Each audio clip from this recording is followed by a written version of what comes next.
Hi, my name is Miguel Andrade, and thank you for watching this update of MMPTV, where we tell the untold stories of those uniting across struggles to put people first in Pennsylvania. Today, we're here with Fernanda Marroquin and Edith from Dream Activist Pennsylvania to talk to us about the undocumented struggle here in Pennsylvania. Hi, welcome, guys. Hey, Miguel. Thanks for having us. Bienvenidas. So tell me first a little bit more about yourselves. ¿De dónde son? Where are you guys from? I'm originally from Lima, Peru. And I came here when I was 11 years old. And I came with my mom and my brother and my sister, and we came on a tourist visa. And we came here because the situation in Peru was getting worse, and my parents had to sell everything that they had. They sold their business. They owned a restaurant over there, but then once people didn't come out to eat, that's when they decided, they couldn't keep us in school. And I missed months of school at a time, and so they decided to come here because they thought that it would be really easy to make a living, a lot easier than it is over there. I am from Mexico, and I came here when I was 13 years old. My father was living here, and we were having a hard time to have, we couldn't have a good relationship with him. So he decided that the best for the whole family was for us to move here. So we did. I knew I was gonna come as undocumented, and I knew I was gonna cross the border, literally walking. So it was really hard for me at that age to know that I was going to go through all this, and I had to do it. I had to do the best of me. If not, I could die right there. A lot of people might not know what it means to be undocumented. So what exactly? How does a person become undocumented? I know it sounds like a crazy question, but some people don't know. Well, when I came here, I came on a tourist visa by plane, and 6 months after that visa expired, so I fell out of status. So for me to be undocumented, I don't have a social security number, I can't work legally, I can't fly out of the country, and it's this constant, I can't vote, and it's this constant fear that you have.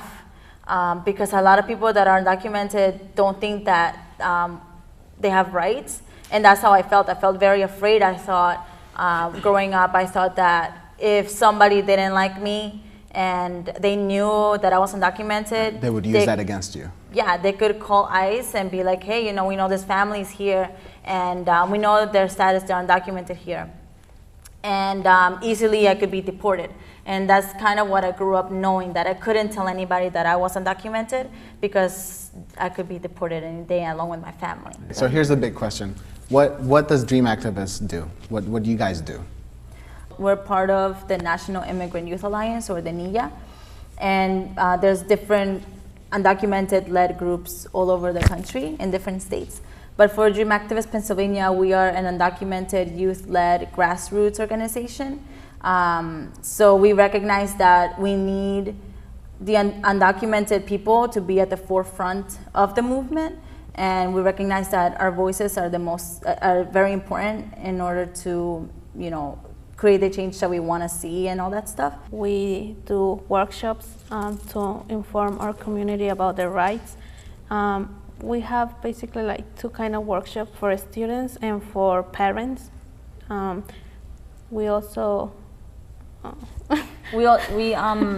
we take on education, not deportation cases. So if there's somebody in deportation that needs a public campaign in order for their deportation to be stopped, we throw those campaigns and gather community support as well as political support to stop their deportations. Like Edith said, we do workshops like Know Your Rights and College 101 for undocumented youth and parents, and even counselors as well. We rally, so we come up publicly as undocumented, unafraid, and unapologetic, and we declare our status publicly to the community and to media.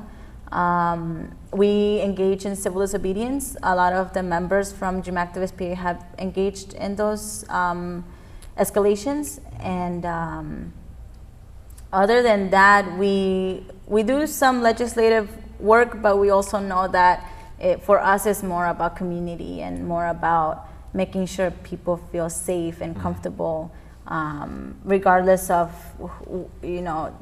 whatever identity they consider themselves. Like, how did you guys both hear about Dream Activist Pennsylvania and the Dream Activist movement, and how did you guys get involved?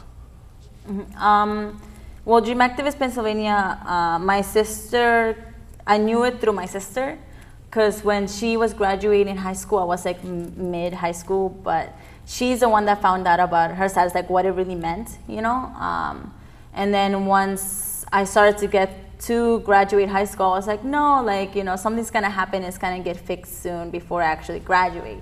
But when it didn't, I saw that my sister would like do all these things, like go to DC or whatever, and she's like helped start dreamactivist.org and Dream Activist, the chapter here in Pennsylvania. And I didn't get involved right away. I think once I graduated high school, I had to take a year off to work babysitting, and I babysat for a whole year. And soon after that, I got involved. I mean, I haven't been out for too long, but that's kind of how I got involved. How about you? I was in my senior year, and I was kind of like just searching for ways I could apply for college.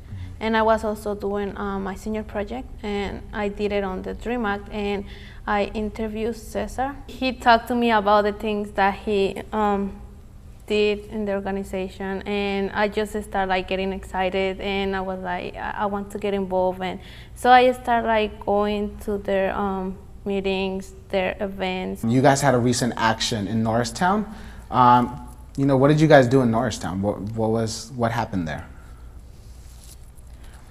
For Norristown, we knew that the Montgomery County Correctional Facility was starting to put aside beds for undocumented people before ICE went to get them and for them to be deported. So they started that not too long ago. So we went, and a few of the members shared their stories, like undocumented youth shared their stories, came up publicly to the community in Norristown. And then we rallied, and they went on the street and blocked the street. It was 3 of them.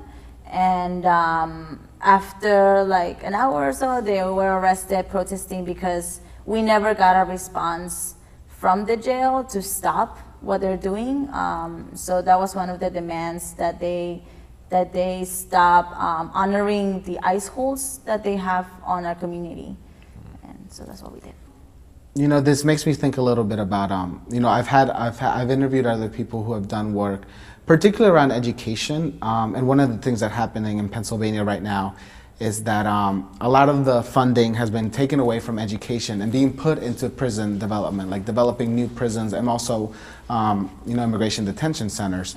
How do you guys feel about the dynamic between the defunding of the public school system and putting that money into the prison system and detention system? They are taking money from public schools and taking like programs that will help our community, like ESOP programs, away because they just want to put the money to jails. It's like if you are provoking this thing, it's like you are pushing it to it. And I wholeheartedly agree with you guys that the idea of taking money, you're setting people up for failure. You're setting up for people to fall into the prison or even possibly getting deported when this is, the country that that they've grown up in and that they call home nowadays.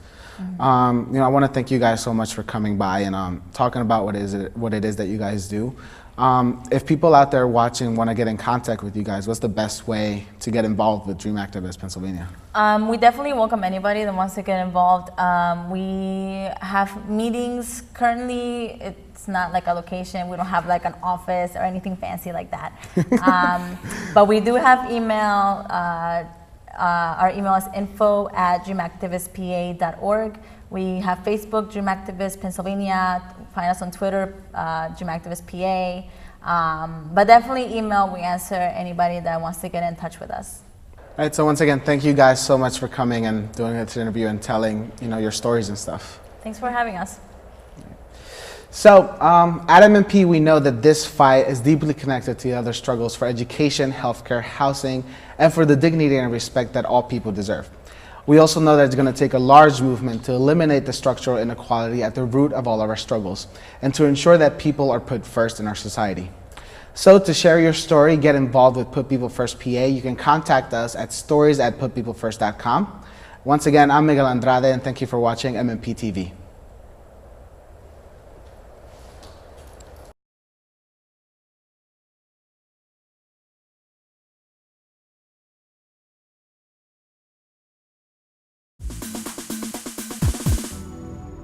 Media mobilizing Project TV.